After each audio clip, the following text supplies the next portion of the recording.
अंगने में तुलसी के पेड़वा तुलसी बड़ी हरियर हो।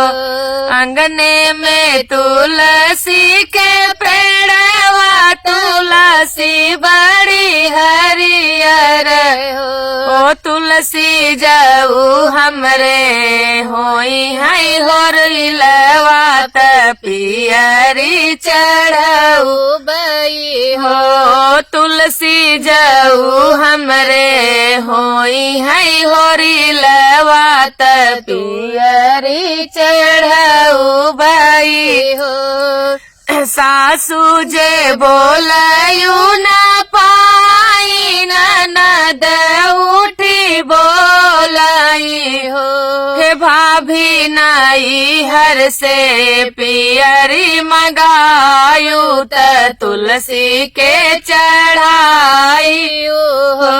हे भाभी नाई हर से पियरी मंगायू त तुलसी के चढ़ाई हो। रहिया के जात बटोहिया सुनहु मोरे भैया हो। हे भैया बाबा आगे खबर जनावो पियरिया लैके आवई हो।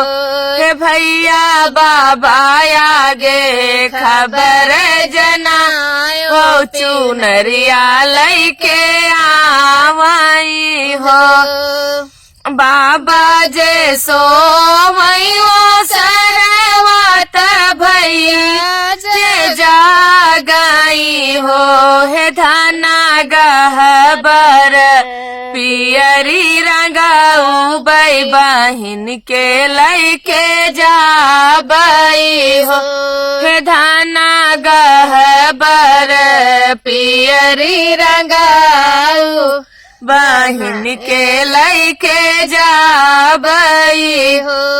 एक गोड़ धैले ओ सरवा दूसर दरवजवा हो।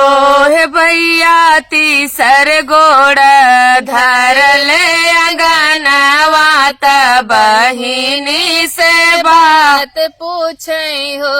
एकर लाई बहिनी तुलसी तुलसी बड़ी हरियर हो। बहिनी के करे भाई है ललनवाया गनवा तोरे खेलाई हो।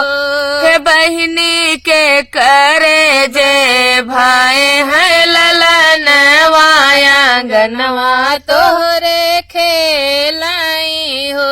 तोहराई लाई भैया तुलसी तुलसी बड़ी हरियर हो।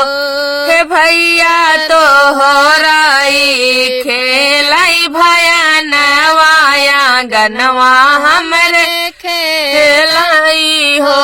हे भैया तोहराई हाय न भयनवाया गनवा हमरे खेलाई हो। हंसी हंसी पूछाई बहिनी हंसी हंसी पूजाई बहिनी त पियरी चढ़ावई हो।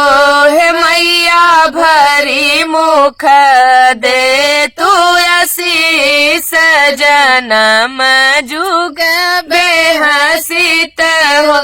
हे तुलसी मैया जुग जुग दे तू आशीष जनम जुग बेहसित हो। बहुत बहुत धन्यवाद।